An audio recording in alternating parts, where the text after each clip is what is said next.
So welcome to the Impact Economy Summit 2015 in Whistler. I'm here with Marty Frost. Marty, thank you for joining us. Hi, Tammy. It's a pleasure. Thank you. I'd love to just do a little bit of a dive into the work that you do in communities here. Sure. Great. So you're in the co-op movement. Maybe you can share a little bit of what it is that you're bringing to the impact economy as far as your knowledge, your wisdom, and your experience. I guess I see a lot of features to the co-op model that resonate in this environment. You know, sort of the whole thing about not being driven by capital, shared power, shared authority. You know, that kind of the sort of the whole thing about people being equal and so on. The whole thing about sort of couching your ideas in some sort of form that well, gives your ideas form, I guess, to a certain extent, and gives you a body that can negotiate, can enter agreements on behalf of a number of people. All of those kinds of things I see here, and I really see the co-op model as being very fitting for that kind of thing. You know, I know there's a certain aversion to organization or like organizational forms of any kind that kind of runs through some of the tenor of the conversation and so on, and it certainly doesn't meet that need because it is an organizational form, it is incorporated, it has all of those features about it. But I think in many ways, because of its democratic, the democratic ownership structure, the democratic governance, and because of the fact that really, it's the people that it values, it's its members that it values, it's its members that a co-op accounts to, it's a much more meaningful structure to work within. So the co-op movement has been around for a really long time, and it hasn't yet, to my mind, had the uptake that it needs to really bring that resilience to communities. What are some of the challenges that you think? Why is that? Yeah. Why is that? Well, there are areas of the world, but I agree with you. It's true. There are areas where co-ops are the dominant economic form, and those areas thrive. You know, you can just look at them. The Mondragon area in Spain, the Bologna region in Italy. You know, people there, despite aspects of their lives that in other parts of the world would create great poverty, huge unemployment, and real social problems, really they don't in those areas, and mostly because the whole economy of those areas are driven by co-ops, and so it brings people more together in a community that where the support goes both ways. People support their co-ops support them. Really, you know, if you look at the way, certainly North America, I mean, you know, I think the co-op is North America's best kept secret.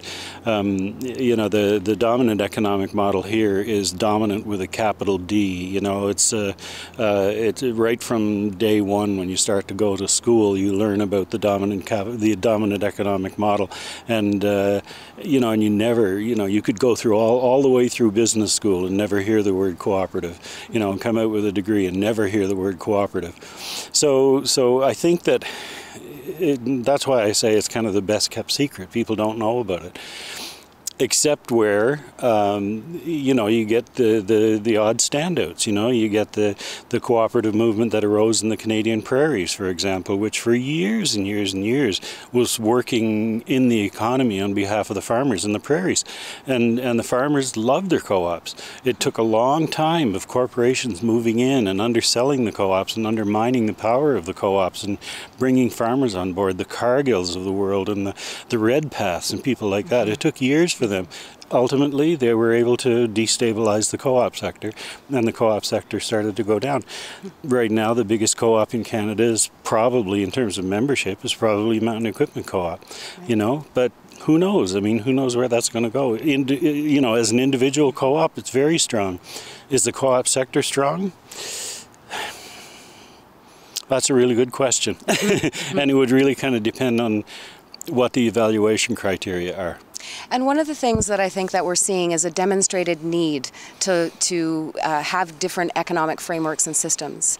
And the co-op is a tried and true way to be able to do yes, it is. to do a different kind of economy that is really democratic and for the people. And for the people, and successful. I mean, you know, the thing I probably hear more than any other phrase in the work I do, and you know, and I've worked in pretty much every part of BC. I like to say I've worked in 9 provinces and 2 territories in Canada, working with people to help them set up co-ops. You know, and the thing I hear, the objection I hear, is a simple, oh, co-ops just don't work.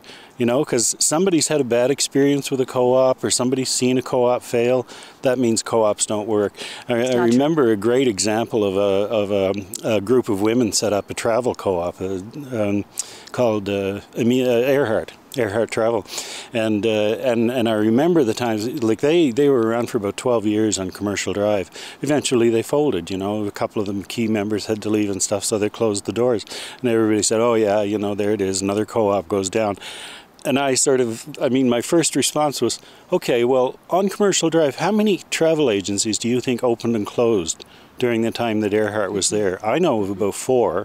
Right. But people don't say travel agencies don't work. Yes. You know, it's co-ops don't work.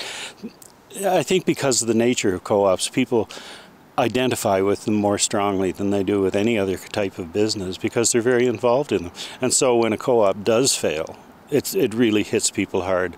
And so they get the impression, well, co-ops just don't work. And it's excuse me, I think it's their response to something that really means more to them than just another company goes down, you know, another company fails. Yes, and I guess we're here to start another co-op that is a new form. Yep, Maybe you can share a little bit about the investment co-op. Sure.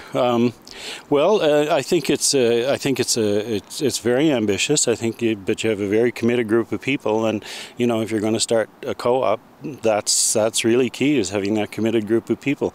The work that's going into the business plan, I'm finding this incredibly exciting. I've never been in a setting where, you know, the business plan itself is arising out of a sort of a whole consensus building and information sharing session like this. So I'm just having a great time. I'm learning a huge amount here about alternative currencies and alternative types of organizations and stuff, but also just the process, you know, the process of having a group like this work in this way to come up with something that'll manifest itself in a set of rules and a memorandum for a cooperative, you know.